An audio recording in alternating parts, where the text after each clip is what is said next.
Bueno, vamos hoy con la clase de aceros especiales. Si ya más o menos estuvieron viendo los videos, no hay mucho más, pero bueno, vamos a iniciar una breve interpretación de más que nada las tablas y demás, que es la parte importante o lo que más nos ayuda a entender un poco de los aceros especiales o la visualización de las matrices, que eso es lo que nos va a ayudar a elegir la pieza para determinado uso o solicitación. Voy cambiando porque tengo que aceptar invitados. Bueno, ¿qué son los aceros especiales? Primero vamos a repasar un poco los conceptos previos, porque esto va a salir del diagrama metastable de hierro-carburo de hierro. Tengámoslo en cuenta para después ver cómo los aliantes afectan este diagrama y podemos obtener fases a distintas temperaturas según los mismos, digamos, ¿no? Entonces, recuerden un poco el punto eutéctico, dónde está la austenita, en base a qué temperaturas nosotros tenemos, y un poco también las curvas TTT para visualizarla y acordarse nada más. Así que esto pasamos como conceptos previos. Y bueno, ¿qué son los aceros especiales? Me fue la definición. Bueno, son todos aquellos aceros que poseen más de un aliante aparte del carbono. Estos aliantes van a mejorar distintas propiedades que nos va a permitir cambiar las fases del diagrama metastable de hierro. Mauricio, Sí. ahí preguntan si estás compartiendo y a mí me pasa lo mismo. Yo no estoy Ah, viendo la pantalla tuya. sí, ves, era eso. Ya comparto.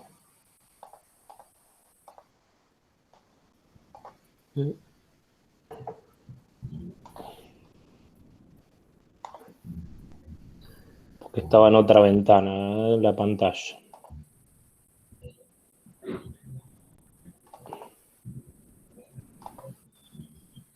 ¿Ahí se ve? Ahora sí, Maurito, me parece que sí. Sí, sí.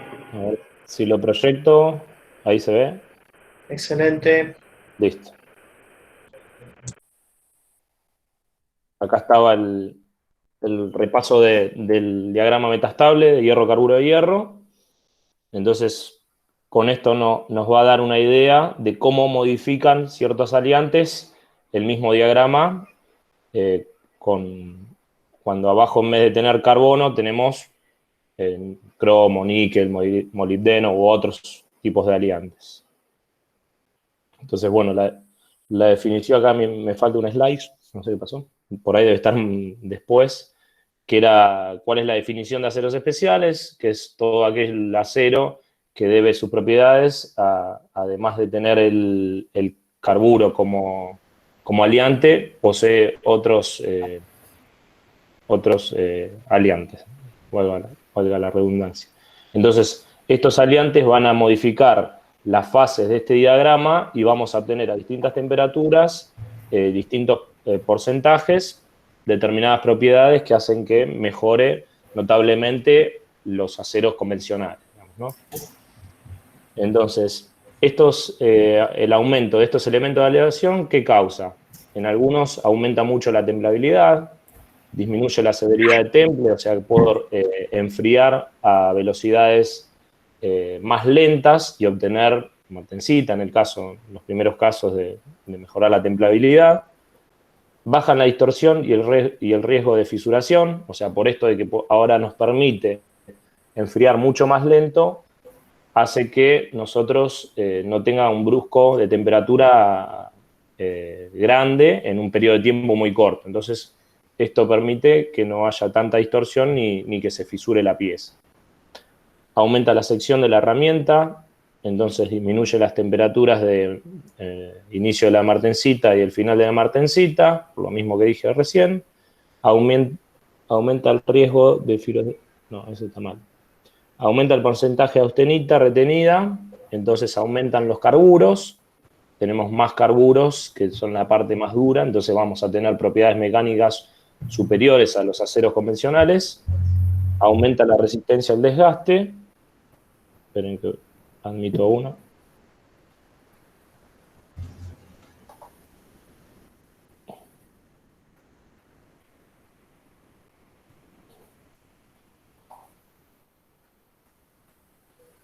No, no puedo. Para admitir a uno tengo que dejar de compartir.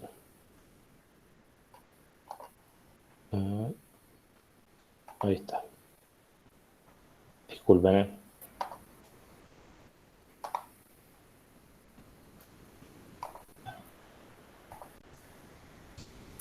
Ahí seguimos. Bueno.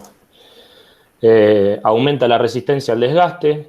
Quiere decir que al tener esos carburos o mayor dureza superficial, nos va a permitir que tenga menos desgaste esta herramienta que vamos a usar para determinados usos. Aumenta la capacidad del endurecimiento secundario. Esto es por... otra vez.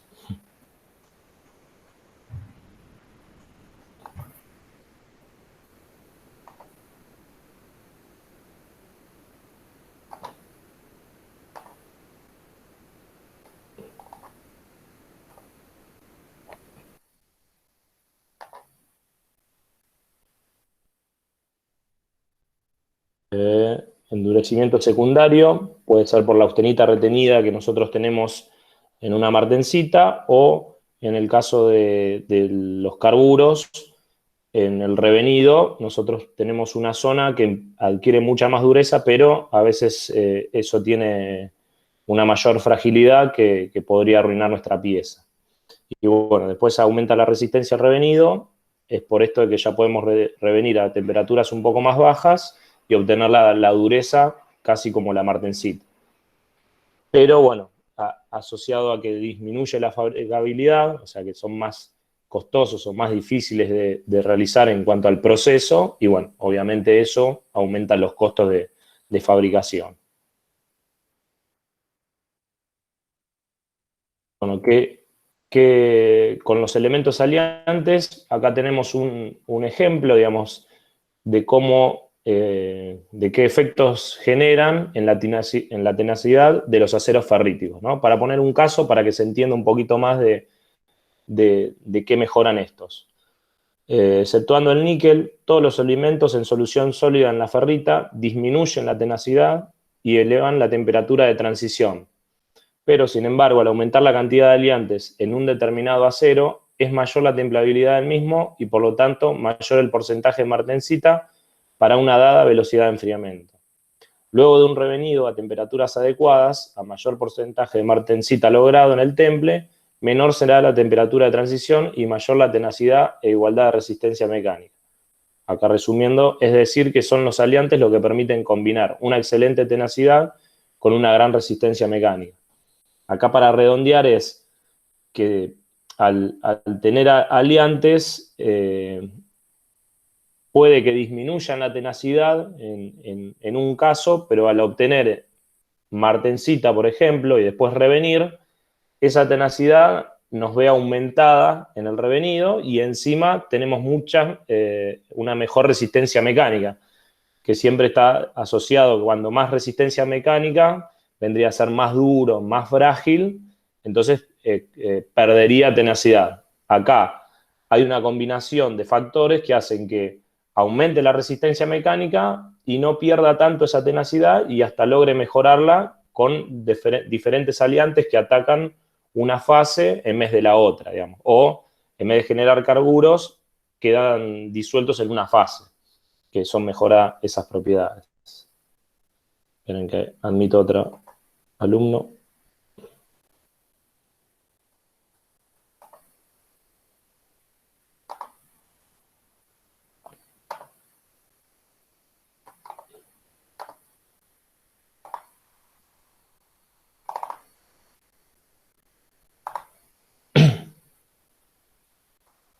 Bien. Entonces, para continuar, acá de los elementos aliantes vamos a ver cuáles son los efectos de las fases que aparecen en el diagrama metastable hierro-carburo de hierro, por esto que les mencionaba anteriormente, que tengamos en cuenta cuál era el diagrama metastable. Entonces, los aliantes, por modificación de la energía interna de cada una de las fases, alteran el rango de temperaturas en el cual cada una de las fases del diagrama se encuentra en equilibrio. Van a mover la línea de solvus, de líquidos, a veces corren el punto eutéctico, o a veces ya no hay más eutéctico, cambian el peritéptico con el líquido. Entonces, todas estas cosas van a ir combinando y depende de los aliantes que tenga ese acero. O sea, para cada acero va a haber un diagrama distinto, digamos. Nosotros no podemos contar con uno solo, como teníamos en el caso de los aceros, que buscábamos cambiar el contenido de carbono y nada más. Ahora, al variar, por ejemplo, agregarle níquel, lo modifica. Y encima al agregarle molibdeno, ya va a ser otro diagrama distinto, porque ese aliante con el otro van a atacar distintas microestructuras, por así decirlo.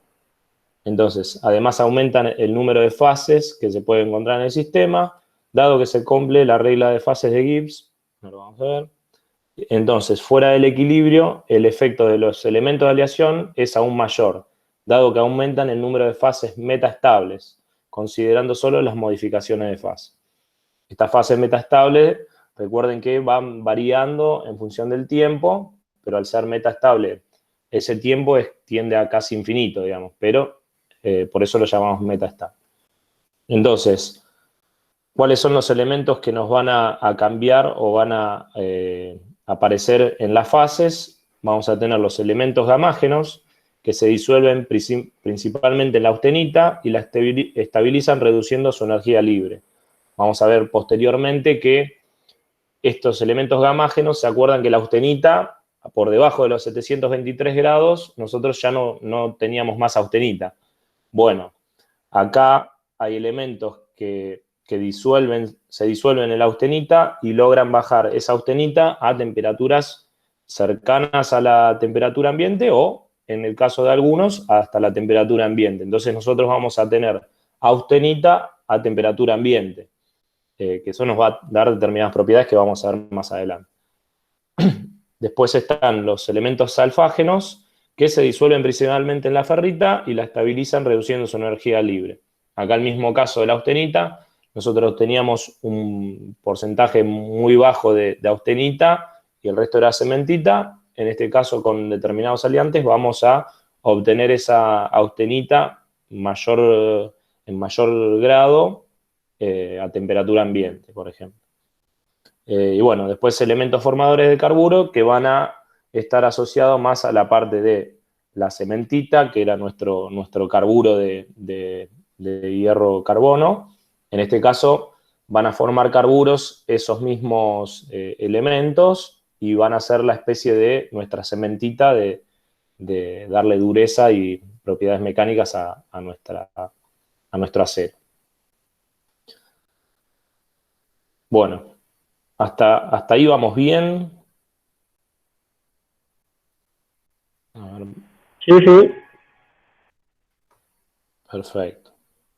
Porque acá ya entramos a una matriz que nos va a dar una idea de cómo la influencia de los elementos de aleación, cada uno particular, qué fase es la que van a formar y en qué proporciones va a tener en esa fase o puede solubilizar, cuál va a ser el efecto endurecedor sobre la ferrita y la influencia en la formación de carburos. Recuerden que nosotros tenemos sobre la ferrita va a ser la fase alfa. Entonces, ahí es cómo se va a disolver en esa fase, que es la parte que va a dar como matriz del acero. Y después la influencia de formar carburos, lo que nos va a dar la dureza, digamos, ¿no? Entonces, nosotros acá entramos a esta tabla con el aliante, perdón, con el aliante, por ejemplo, níquel, va a disolverse en la ferrita, dice que sí se disuelve en la ferrita, por lo que veo de esta tabla, todo se disuelve en la ferrita y después, bueno, acá vamos a tener distintos efectos en formar carburos. Por ejemplo, el níquel casi es muy pequeño, o sea, como que evidentemente no forma casi carburos y la parte fundamental de esto es, me va a mejorar propiedades en la ferrita. Fíjense acá en la solubilidad de la fase, que tenemos del 10 al 25% del níquel dentro de la fase alfa. O sea, es un porcentaje bastante alto. Después en la fase gamma, si nosotros tuviéramos austenita a temperatura ambiente, va a disolverse ilimitadamente. ¿Cuál es el efecto endurecedor sobre la ferrita? La endurece y mejora la tenacidad.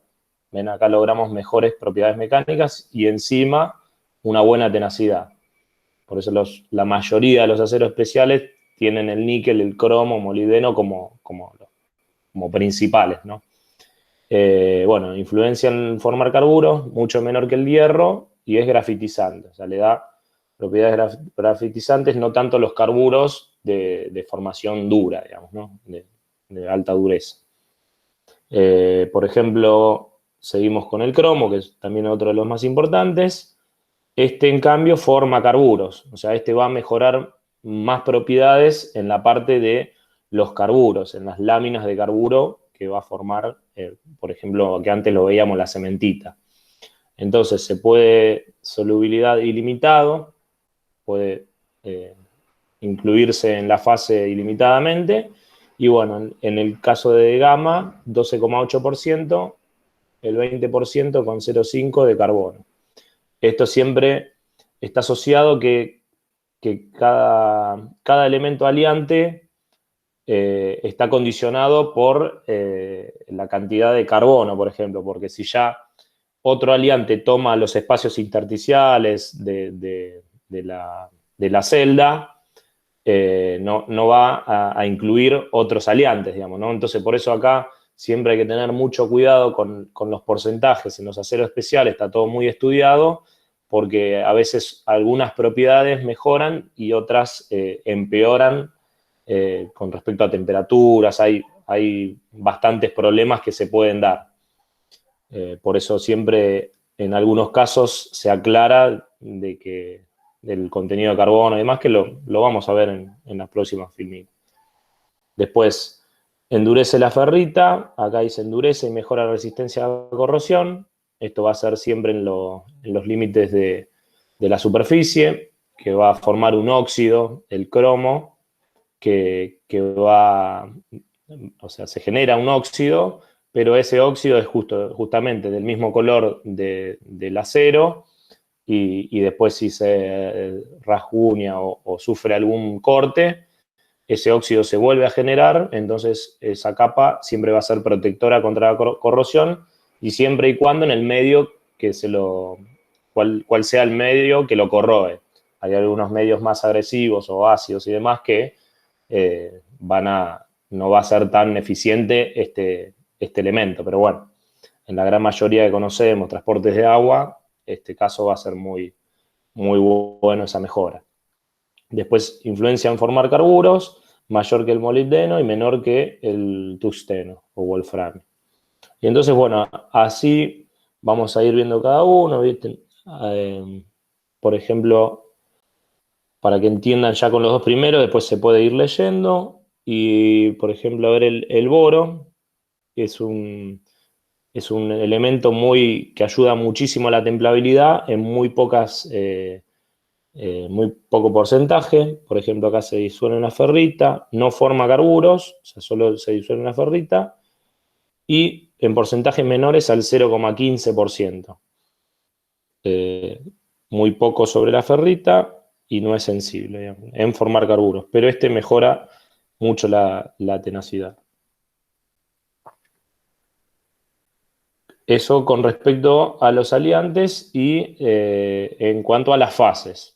Acá vamos a ver la influencia de los elementos de aleación con la templabilidad. ¿Cuál es la influencia, disminución de la dureza en el revenido?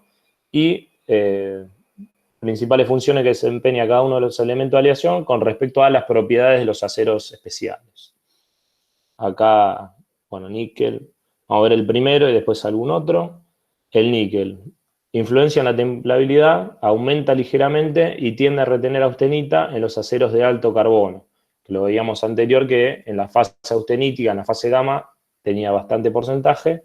Entonces aumenta ligeramente y tiende a retener austenita en los aceros de alto carbono.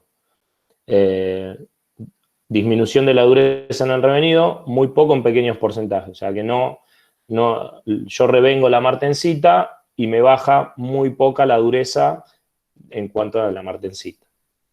Y después, bueno, principales funciones desempeñan en los aceros. Este va a aumentar la elasticidad y tenacidad, aumenta resistencia a los aceros recocidos y hace austenítico los aceros de alto cromo.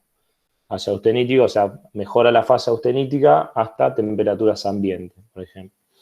Y a ver, vamos a ver el vanadio.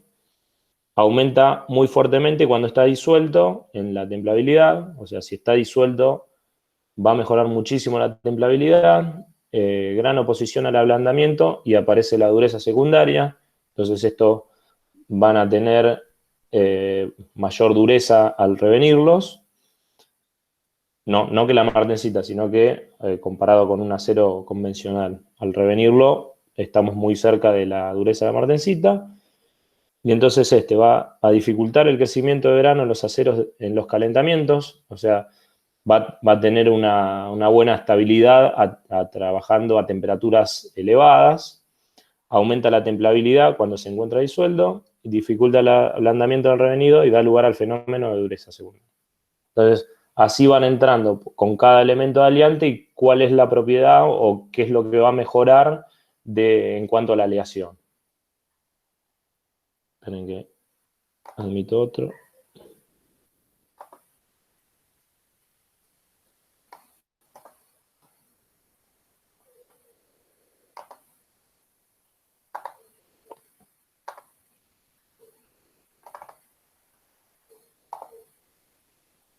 Ahí seguimos.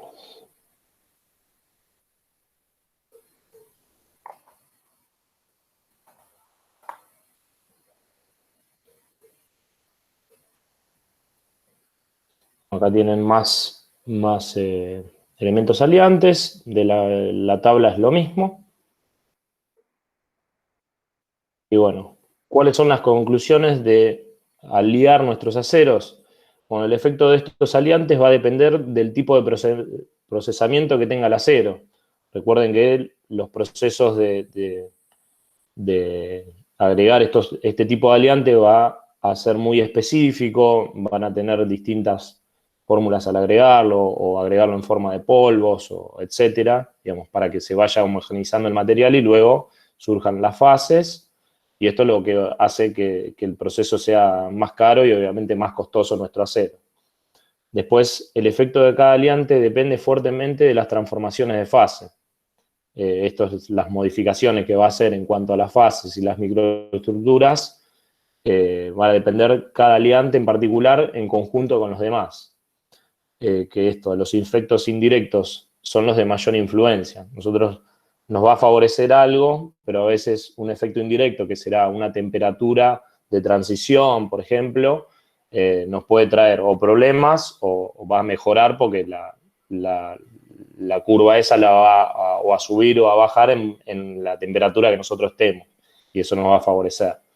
Pero bueno, por todo lo detallado, no es aconsejable encarar este tema mediante tablas sencillas que indican los efectos como mágicos de cada aliante, digamos.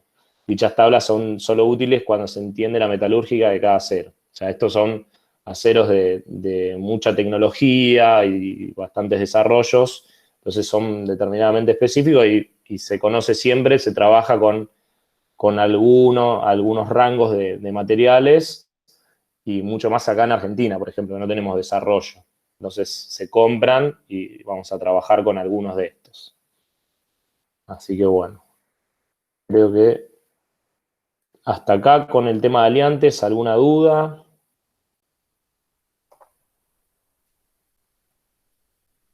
Esperen que vuelva. ¿Se viene entendiendo? Bien, algo de la tabla que les haya hecho complicado, que no lo interpretaron. Por ahora seguimos. Gracias. Cualquier cosa me frena. Yo no puedo ver el chat, pero prenda uno el micrófono y me frena, no hay ningún problema. Bueno, ya vimos los efectos de los aliantes. Ahora vamos a ver cuáles son las propiedades que vamos a mejorar y en qué lo vamos a utilizar a estos aceros, digamos, ¿no? Entonces, nuestros aceros para herramientas son aceros especiales de alta calidad utilizados para operaciones de conformado y corte, realmente regidas por las normas IC, American Iron and Steel Institute. Profe, no está compartiendo la pantalla. Gracias. De nada. Ahora me olvidé yo.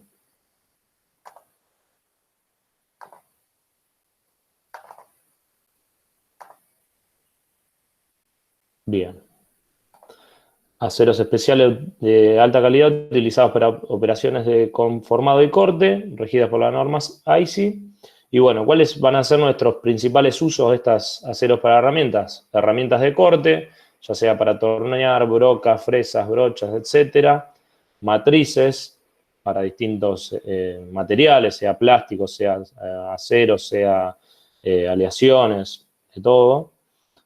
Para punzones de conformado en frío y o en caliente, para forja, extrusión, trefilado, recalcado, embutido, moldes para fundición a presión, moldes para inyección de plásticos y otros usos como sea instrumentos de medición y piezas estructurales. Acá pasamos un poco por alto la clasificación, quería mostrárselas como ya está explicado en el video.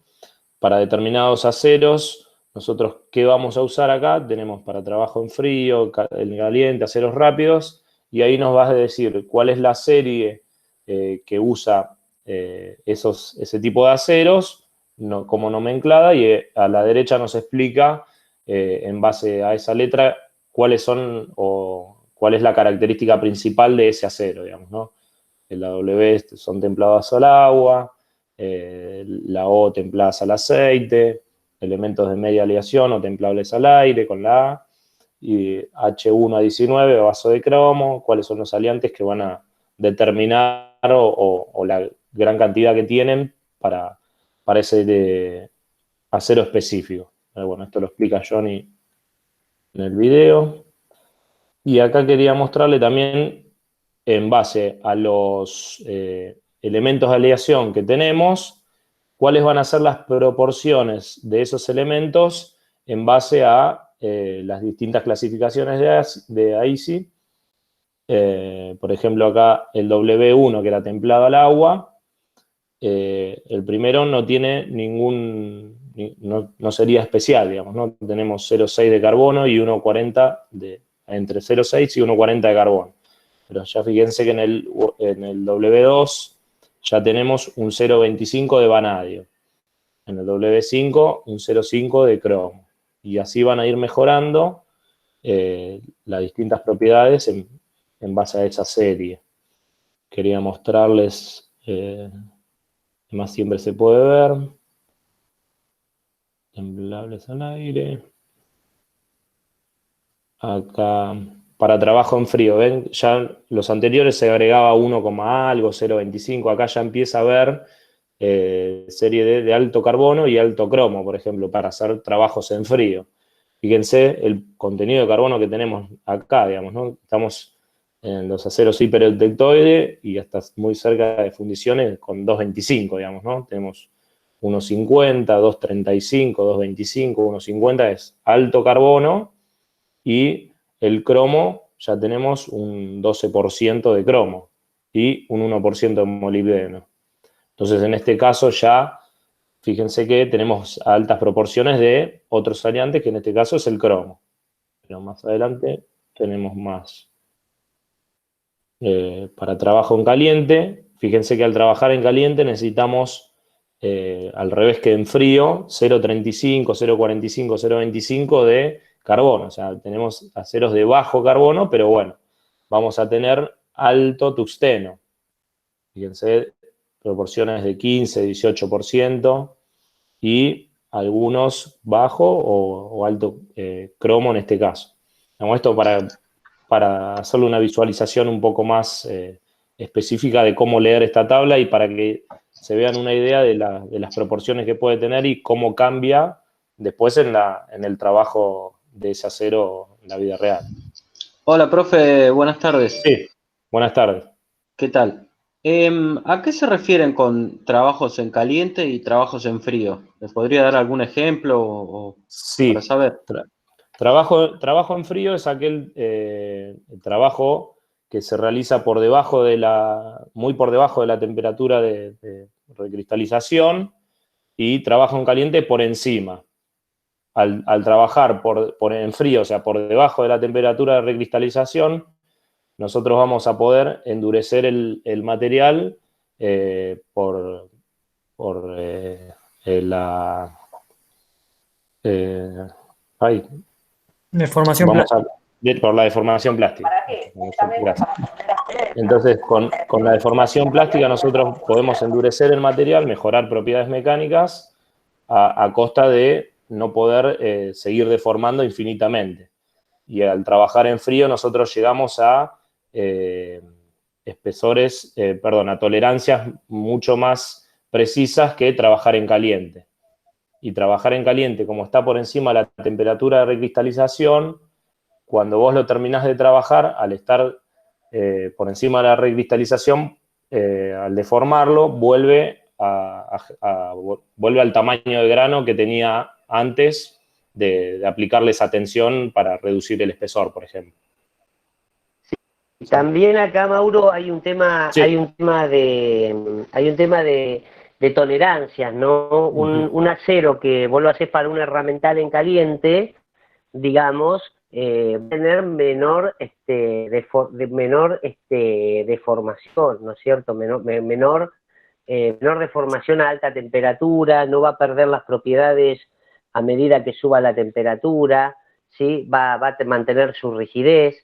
Entonces también son algunas características de cuando vos trabajás en caliente, le pedís eso. Cuando vos trabajás en frío, vos le pedís que pueda ser fácil, que sea mecanizado, que tenga alta dureza, ¿no es cierto? Una matriz de corte sería algo de trabajo en frío, por ejemplo. Y una matriz de inyección podría ser un acero de trabajo en caliente. Digamos, un poco lo que te decía Mauro, cuando estás por encima de la tu temperatura de trabajo está por encima de la temperatura de recristalización, bueno, vas a estar con estas condiciones, ¿no? Hay una condición de tolerancia y todo, y cuando estás por debajo, bueno, el comportamiento del material va a ser diferente, ¿no? No sé si aporté algo, pero... Sí. ¿Se entendió? Sí, ahí Bueno, chicos, más asociado a la pieza que vos estás usando, y yo respondí en base a la pieza que estás queriendo desarrollar, digamos.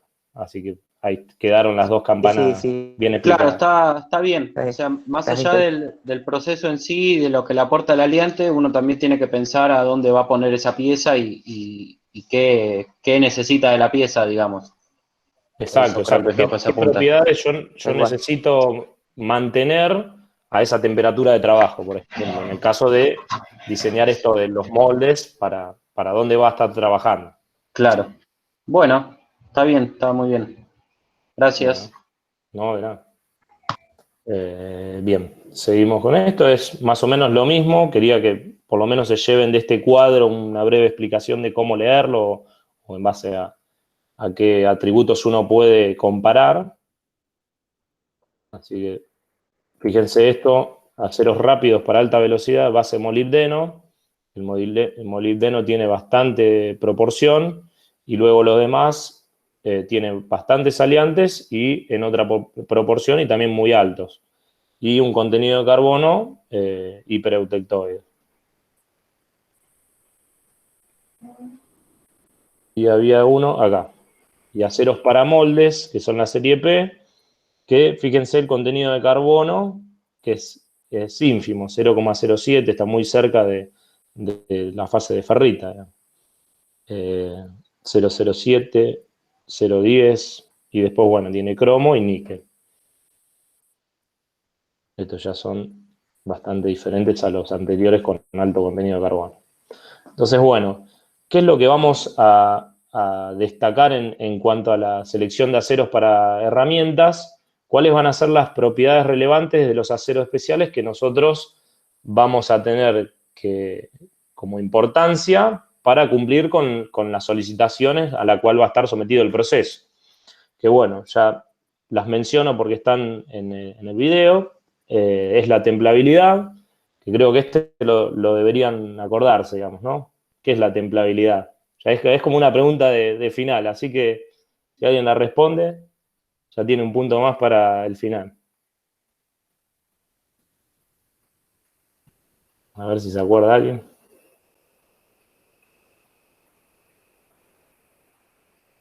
No escucho a nadie. A mayor templabilidad voy a poder generar o lograr mayor dureza en el material, ¿verdad? Exacto, exacto. La templabilidad es la capacidad de adquirir dureza mediante la acción del temple, digamos, ¿no? Y que a lo largo de la pieza mantenga esa dureza, digamos, ¿no? Sí. Muy bien. Excelente. Bueno, y indeformabilidad vamos a tener la capacidad de mantener ciertas tolerancias en los procesos de temple y revenido, por ejemplo. Entonces, ahí nosotros, recuerden que el temple y revenido pueden, como al ser tan brusco el enfriamiento, pueden fisurarse, pueden agrietarse o deformarse esa pieza. Entonces, estos aliantes nos van a mejorar esa indeformabilidad que nosotros queremos en la pieza. Entonces, el resultado va a adquirir mejores tolerancias a los efectos del temple y revenido. Después tenemos la tenacidad, que es la capacidad de los aceros de absorber energía. En el caso de los aceros especiales, va a ser de no llegar a la rotura, digamos, ¿no? Ya buscamos no llegar a la rotura ante un impacto. Después está la dureza en caliente, que esto es un poco lo que explicaba recién con el trabajo en caliente y lo que explicaba Marcelo. Va a mantener la dureza a trabajos de temperaturas de altas temperaturas, digamos, ¿no? Y va a mantener las propiedades y las dimensiones a esa temperatura. Entonces, acá esto es fundamental para piezas que van a estar o en procesos donde va a haber mucha temperatura. Después, bueno, la resistencia al desgaste. Está la capacidad que tiene el acero de no perder tolerancias ante un medio abrasivo, ante un medio abrasivo. Y acá nos va a permitir esa dureza superficial que adquiere por alguna formación de carburos o demás, que mi herramienta no pierda tolerancia. Esto, ¿en dónde lo podemos ver mejormente? Siempre, por ejemplo, en moldes, digamos. Nosotros no queremos que después la pieza que yo estoy fabricando con mi molde, al desgastarse mi molde, vaya adquiriendo espesor o demás. Entonces, a veces es fundamental esta resistencia en determinados usos. Después, bueno, la maquinabilidad es la capacidad del acero a adquirir un buen acabado superficial en el proceso de mecanizado. Entonces ahí, cuanto mejor va a ser este arranque de viruta del mecanizado y demás, nosotros vamos a tener una buena maquinabilidad. Ahora bien, nosotros necesitamos buena maquinabilidad, que algunos aliantes nos van a mejorar esto, pero casi siempre van a ser menores que los aceros convencionales, digamos, ¿no? Porque estos van a ser más duros, van a tener mejores resistencias, al ser algunos adquirir mejor templabilidad y demás. Esto nos va a perjudicar un poco, pero bueno, nosotros buscamos que tenga esto para luego de mecanizarse que mantenga bien la superficie y las tolerancias. Y bueno, por último, la resistencia a la descarburación, que hay muchas herramientas que luego del proceso de tratamiento térmico van a ser usados como piezas de mecanizado, por ejemplo. Entonces, esa descarburación que podemos tener en la superficie va a ser contraproducente de la resistencia que necesita ese acero para mecanizar otra pieza, digamos, ¿no? Entonces, nosotros necesitamos conservar esa dureza siempre en la superficie de la herramienta. Entonces, eso generalmente. Y entonces, bueno, nombrando todas estas propiedades, nosotros tenemos el siguiente cuadro que nos van a dar a la izquierda cuál es el tipo de acero, y acá en base a qué propiedad nosotros estamos viendo cómo va a ser ese acero para comportarse con esa propiedad. Fíjense que ninguno tiene que todas sean muy buenos en todos, digamos, ¿no? No hay un acero que diga, listo, pongo este siempre, que me va a dar buena maquinabilidad, dureza en caliente, resistencia a la descarburación, como si fuera óptimo, digamos, ¿no? Entonces, esto va a ser más que nada como un ejercicio parcial o final que nosotros tenemos en cuenta, y bueno, para el trabajo práctico obviamente también está. Digamos, ¿no? Entonces nosotros cuando vamos a esa selección que le pedimos, bueno, seleccionen un material para un pico de inyección, ustedes van a tener que pensar, bueno, un pico de inyección va a estar trabajando a temperaturas, va a recibir golpes, lo tengo que mecanizar, entonces tiene que tener indeformabilidad. Si lo tengo que templar y revenir, entonces va a tener buena templabilidad. Entonces uno a veces tiene que resignar algunas, pero uno va a saber que ciertas propiedades van a ser fundamentales, digamos, 2 o 3 mínimo tienen que ser fundamentales. Después el resto obviamente quisiera que las tenga, pero bueno, a veces sacrificando un poquito de las demás, utilizo un acero que tenga muy buena en esas 2 o 3 propiedades fundamentales a la cual va a estar sometido el acero. Entonces, para que no quede acá solo el gráfico mencionado con esto acero, vamos a ver como un ejemplo. Por ejemplo, acá en el caso de requerimientos del material en servicio para el conformado de plástico en frío. ¿No? Entonces, yo les doy acá cuáles son las resistencias que nosotros, o las propiedades que nosotros mejoramos, o necesitamos, digo, que sean buenas, y vamos a buscar el acero, digamos, ¿no? Pero a veces yo les voy a pedir, bueno, seleccionen material para el servicio de conformado plástico en frío. Listo, entonces ustedes tienen que empezar a pensar cuáles son estas solicitaciones, y en base a estas solicitaciones vamos al acero, digamos, ¿no? Acá tenemos que tener, entonces, resistencia al desgaste, resistencia a la deformación y a la rotura, al impacto, una buena tenacidad, dureza y resistencia a la fatiga, digamos, ¿no? Entonces, resistencia a la fatiga también va a estar asociado bastante con la tenacidad. La dureza puede ser, y resistencia al desgaste, viene en medio de la mano, puede ser buena templabilidad. Y resistencia a la deformación y a la rotura. También habla de tenacidad, ¿no? Entonces, con esto vamos al gráfico anterior. Y a ver si alguno se anima. Teníamos que tener más o menos una buena templabilidad, una buena tenacidad. Era trabajo en frío, así que dureza en caliente lo voy a sacrificar. Bueno, acá no hablo de qué pieza es fundamentalmente, así que indeformabilidad, maquinabilidad.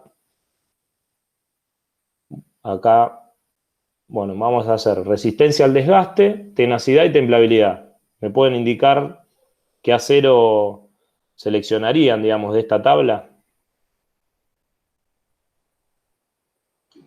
Podría ser el H11 o H19.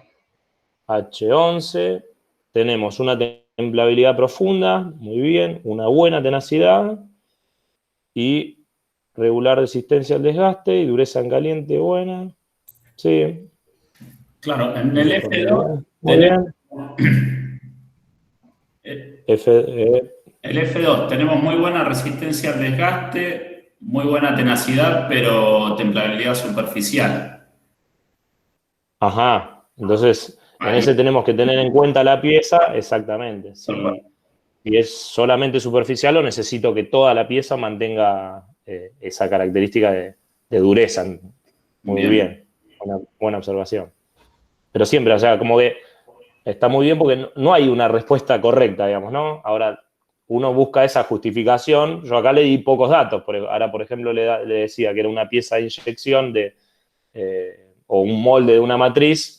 Y bueno, por ahí en una matriz necesito la superficie y que tenga buena tenacidad en todo lo que es lo demás, porque va a estar en un molde grande, digamos. Solamente la superficie va a pasar lo que voy a inyectar, pero todo lo demás va a ser la propiedad que tenga buena tenacidad. Así que siempre es bueno la justificación e interpretar un poco esto, digamos, ¿no? A veces tengo que sacrificar alguna, como les decía antes, pero bueno, así ese ejemplo está muy bien para que se entienda por lo menos cómo utilizar el gráfico y cómo responder a las preguntas de parcial al final. Y Claro, ahí acá, por ejemplo, sí. lo de dureza en caliente, como iba a trabajar en frío, ni lo tenemos en cuenta, digamos. Si hay algún Exacto. acero que viene de chapa que tenga dureza en caliente, bueno, se considera, pero no va a ser la elección en base a eso, por ejemplo. Tal cual, excelente. O sea, si justo es muy buena, bueno, buenísimo. Pero bueno, yo por ahí no la necesitaba porque no va a trabajar en caliente, pero está, digamos. Pero no me voy a guiar por esa columna para elegirlo. O sea, como que, bueno, esa hago vista gorda, digamos, y voy a las 2 o 3 que necesito encontrar. Así que así es como deberíamos ver la selección de un acero. Digamos. ¿Alguna duda o algo que haya que ver? Volvemos a repetir. Bueno, yo en el caso acá le digo, piensa en una herramienta de corte. Le puse acá para vamos a charlarlo, digamos, ¿no? Una herramienta de corte. O sea, que mi herramienta va a tener que arrancar material de otro material, digamos, ¿no? Entonces, ¿cuáles son las solicitaciones más fuertes que voy a tener en esa herramienta? La indeformabilidad. Bien. Y resistencia a la descarburización. Perfecto.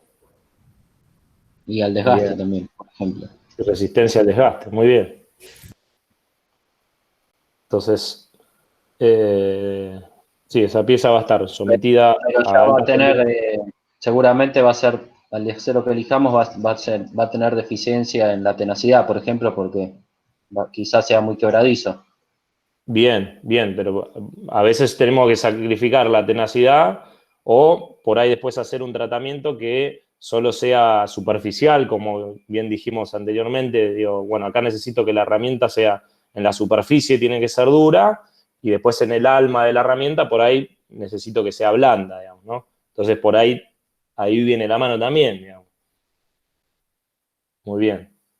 Así que más o menos a ver qué acero se les ocurre teniendo en cuenta esas cositas que mencionamos.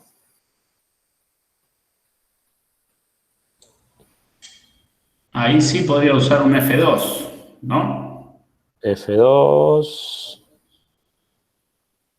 Superficial, buena, muy buena. Sí.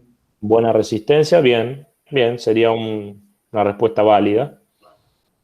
Entonces, yo seleccioné esas tres propiedades fundamentales y una cuarta, y acá me indica que esas que seleccioné es muy buena, y en este caso superficial, vendría muy bien el F2. Así que, muy bien, por lo menos creo que se entendió, digamos, ¿no? Si alguno no entendió o no lo pudo deducir, me frena y así no seguimos. Y vuelvo a repetir. Bien. Por ejemplo, acá en este caso, vamos a comparar de distintos aceros cómo se comportan a esa resistencia en caliente, cuál es la tenacidad en caliente, resistencia al desgaste en caliente y la maquinabilidad. O sea, en este caso, para piezas sometidas a trabajo en caliente, bueno, me compara ciertas propiedades de ciertos aceros. Entonces acá como que una de la opción más óptima que tendría las 4 propiedades balanceadas, vendría a ser el 303. Fíjense que hay otros que por ahí, bueno, tienen mucha resistencia en caliente, pero la pierde la tenacidad. Entonces, obviamente que este acero 705 va a ser muy útil para piezas que yo necesito trabajar en caliente y no necesite tanta tenacidad. O sea, por ahí puede ser muy dura. Por ejemplo, tiene mucha resistencia al desgaste, pero no va a sufrir golpes o algo, entonces la tenacidad la dejo de lado. Entonces, este va a ser más eficiente en ese caso de trabajo, digamos, ¿no? En esa solicitación que va a estar. Ahora, si yo tengo justo una combinación de estas 4 solicitaciones, y bueno, el 303 va a ser el más adecuado. Quiero que se lleven ese razonamiento de que nunca hay uno más adecuado que tenga todo bonito, digamos, ¿no? A veces uno sacrifica algo que esa propiedad justo no la usa y entonces necesita otras 2 que sean mejores que la que sacrifico. Quería que se lleven ese ejemplo con este caso.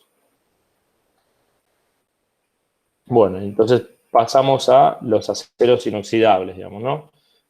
Estos aceros inoxidables tienen las características de que presentan una elevada resistencia a la corrosión en numerosos medios corrosivos, como así también en amplio rango de condiciones de servicio. Sin embargo, debemos tener en cuenta que la resistencia a la corrosión es relativa al medio en el que se encuentra. Esto es lo que mencionaba, de que si lo ataca algún ácido además, puede ser que esa corrosión ahí sea peor que otro acero u otro elemento, otro material. Poseen buena resistencia mecánica a altas temperaturas, tracción, creep, rotura por creep y resistencia a la oxidación. Algunos aceros pueden emplearse a bajas temperaturas debido a que conservan una adecuada tenacidad. Por ejemplo, los aceros inoxidables austeníticos y algunos inoxidables dúplex. Algunos aceros inoxidables son amagnéticos, como en el caso de los austeníticos. Ahora lo vamos a ver. Entonces, dentro de los aceros inoxidables vamos a tener la clasificación de aceros inoxidables austeníticos, los ferríticos y los martensíticos.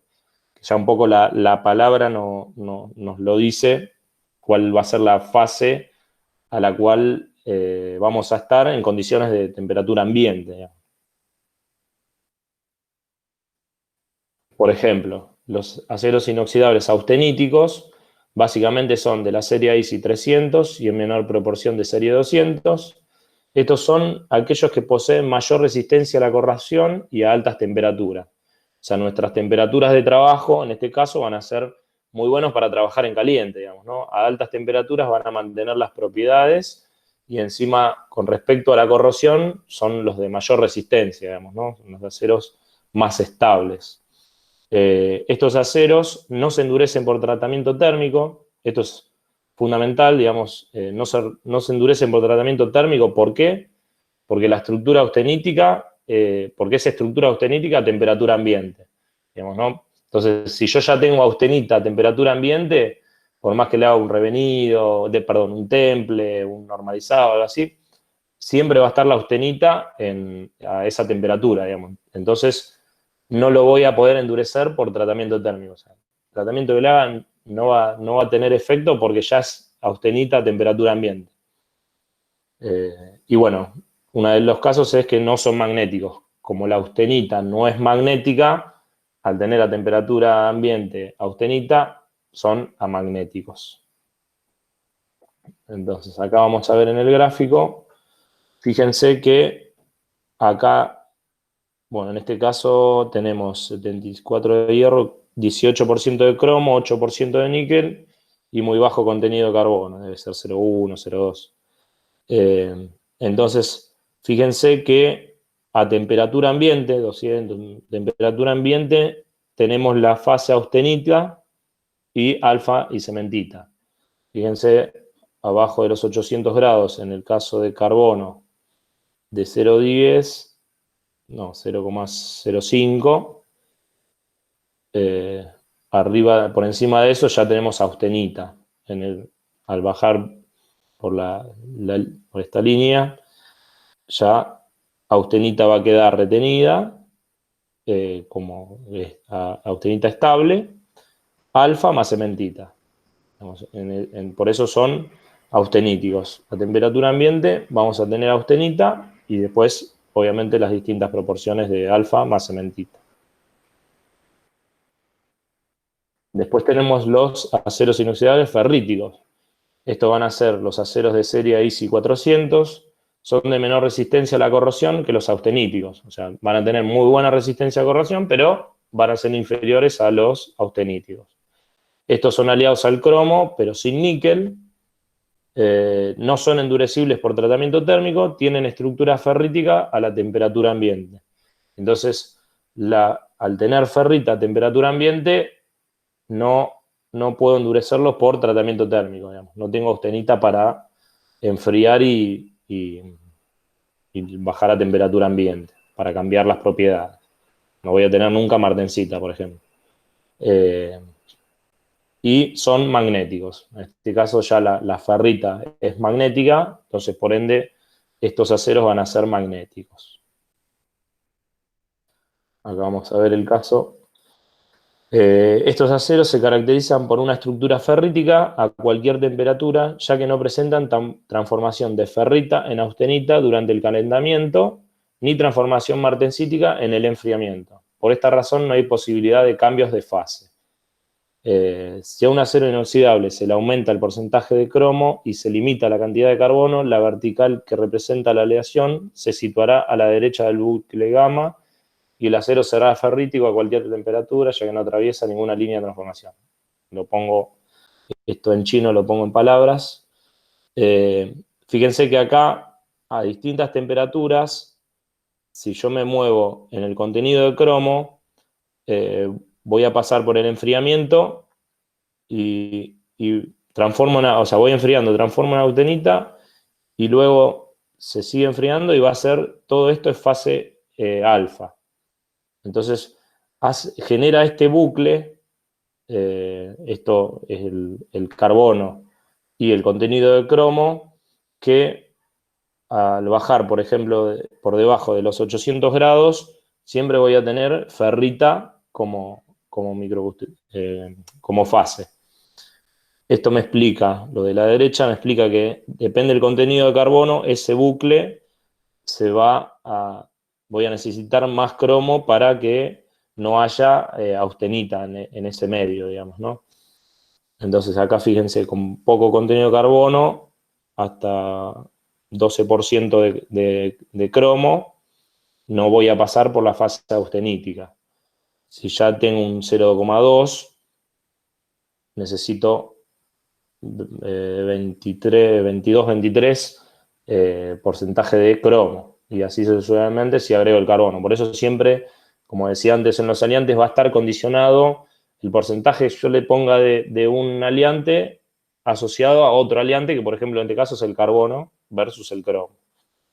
Pero lo fundamental de los ferríticos es que tengo ferrita a temperatura ambiente, entonces no los puedo endurecer por tratamiento térmico. Fíjense, acá tengo alfa más cementita. Este es otro diagrama. Fíjense cómo modifica, no tengo eutéctico, tengo una fase delta a distintas temperaturas, acá ya hay líquido. Cómo cambian los diagramas en base a los aliantes. Fíjense acá 18 de cromo y casi nada de carbono. Imagínense cuando hay ya varios elementos, acá es solo el cromo, pero imagínense otros aceros con cromo, molibdeno, cómo varían todo este tema de las fases. Esperen que se sumó alguien. Y lo voy a...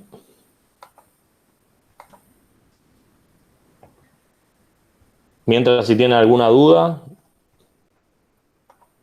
Ahí pueden chequear en las diapositivas o en los videos donde están las tablas de los distintos aceros inoxidables ferríticos, el porcentaje que hay de carbono, que van a ver que es muy bajo.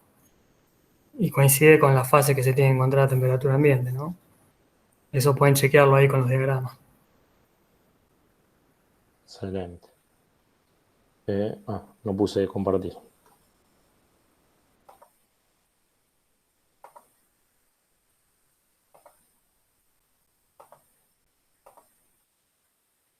Bien. Ferríticos. Bueno, con esto seguimos los ferríticos. Y vamos a los aceros inoxidables martensíticos. Básicamente son los aceros de AISI 410, 420, 440, Estos van a hacer menor resistencia a la corrosión que los austeníticos. Estos son aliados al cromo y algo de carbono. Esto ya suma 0,12 a 1%. Acá ya hay bastante mayor rango de acero, de carbono, perdón. Estos son templables y endurecibles por tratamiento térmico. ¿Por qué? Porque logro martensita. Entonces esto es lo que difiere de los austeníticos y ferríticos, porque acá lo puedo endurecer por tratamiento térmico porque voy a poder obtener martensita. Obviamente después la tengo que revenir, pero estos son los aceros martensíticos porque los puedo endurecer por tratamiento térmico de martensita o temple. Estos también son magnéticos. La martensita a temperatura ambiente es magnética. Aceros. Fíjense que estos también tienen el buque de austenita, pero ya tienen mayor porcentaje de cromo para hacer la martensita. Y esto ya a 800 grados, entre 1400 y 800 grados.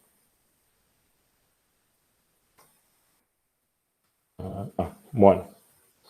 ¿Alguna duda que haya quedado? ¿Alguna pregunta? Con esto ya... Si no, les muestro, por ejemplo, uno de los aceros de los ejercicios.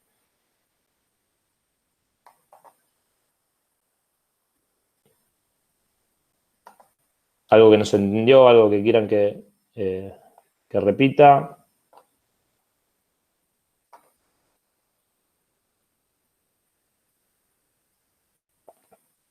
Bien. Vemos un repasito de cómo leer la hojita de un acero. Justo me llegó una...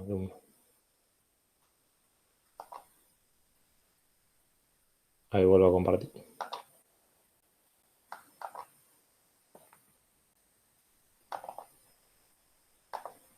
Bueno, acá tenemos el caso del acero Diebar, que estos son aceros específicos y de determinado fabricante. Ahí creo que tienen 5 aceros para hacer el trabajo práctico. Y bueno, acá obviamente les explica una información general de este tipo de acero, para qué sirve principalmente, digamos, ¿no? Por ejemplo, este caso dice, es un acero de alto rendimiento para aplicaciones de trabajo en caliente, aliado al cromo molibdeno vanadio, que aporta una gran resistencia contra fatiga térmica, contra las roturas, resistencia al desgaste en caliente y contra la deformación plástica.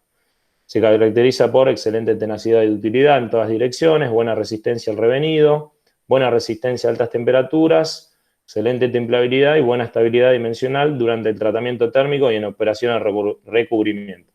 Esto nos da una idea de cómo entrar en la tabla, o si yo entré en esa tabla de 2 o 3 condiciones y justo es esta, buena resistencia al revenido, templabilidad y demás, vamos con el acero Diebar, por ejemplo, digamos, ¿no? Bueno, ¿cuáles son las aplicaciones en trabajo en caliente? Acá ya da más especificaciones. Moldes para inyectado, matrices para extrusión, acá les da una idea y cuáles son las durezas que tienen. Entonces las propiedades que va a tener ese material en esa utilización. Acá, por ejemplo, las propiedades. Nos va a dar las propiedades a determinadas temperaturas de trabajo. Las propiedades físicas de este acero. Cuánta dureza tiene, cuál es la densidad. Propiedades mecánicas. Acá el ensayo de Charpy. A qué temperatura se lo prueba y cuánto va a ser la energía que resista a esa temperatura. Resistencia al revenido, en horas del tiempo que uno tiene que revenir y cuánto va a ser la temperatura. en base a la dureza que tenemos en el eje Y. Cómo liberar tensiones para estabilizarlo, proceso de temple, cómo voy a hacer, o sea, si nosotros le pedimos, hagan el gráfico de los tratamientos térmicos de este acero, bueno, acá ya está indicando y le dice, bueno, cómo tiene que hacer hasta el tratamiento térmico para llegar a esas propiedades. Recomendaciones generales. Y miren acá, ¿qué tenemos acá? Gráfico CCT.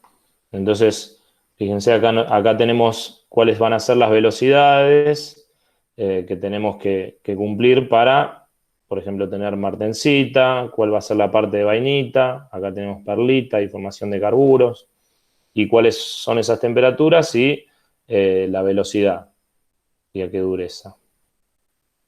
Entonces, fíjense que acá unimos varios conceptos que veníamos dando en la materia. Como acá dureza, el tamaño de grano de la austenita, luego el revenido, cómo se hace, qué rangos de temperatura, la curva. Y bueno, después acá, la mayoría de los aceros, cuando uno se hace el revenido, tiene una zona de dureza secundaria, que a veces uno dice, me aumenta mucho la dureza, pero esta dureza secundaria se caracteriza por dar fragilidad en el revenido. O sea, por ahí aumenta la dureza, pero eso me da mucha fragilidad a trabajar en otras rangos de temperatura, digamos, ¿no? Entonces, trataré de evitar esta zona y usaré la parte de que no tiene esta dureza secundaria. ¿Cuáles son los medios de enfriamiento? ¿Cuáles son las temperaturas recomendadas? ¿Cuáles van a ser sus cambios dimensionales que tengan? Esto ya más específico para los moldes y demás. Lograr nituración, si a esa pieza la tengo que nitrurar. ¿Cómo recomiendan el mecanizado? ¿Cuánto va a ser la dureza de las piezas? ¿Cómo va a ser el fresado, perdón, que si sea frontal o axial? Tienen todas indicaciones para lo que lo van a usar esa pieza. Tienen recomendaciones de cómo va a ser rectificado. Todo esto ya más específico. Y la soldadura, con respecto a la soldadura, cómo va a cambiar las propiedades al hacerla o cuál va a ser el tipo de soldadura que tenemos que usar. Así que bueno, con esto creo que estamos por hoy. No sé si alguno quiere agregar algo, alguna duda que haya quedado, algo que quieran que repita.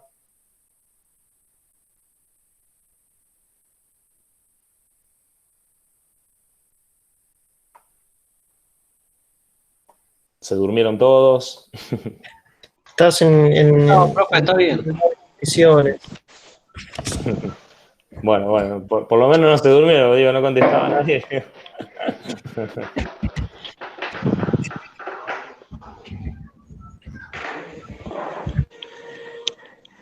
¿A qué se llama acero rápido? ¿La puedo contestar? Bueno, te dejo, Marce, así hablas un ratito. El acero rápido no tiene nombre porque antes de la Segunda Guerra Mundial, había unos aceros de alto porcentaje de carbono que lo que hacían eran aceros templados, aceros al tungsteno, que lo que se llamaban aceros rápidos porque permitían velocidades de corte, de arranque de viruta muy rápida. Muy rápida, en 3-4 veces de los aceros templados comunes, estos aceros al tungsteno. Y se llamaban aceros rápidos.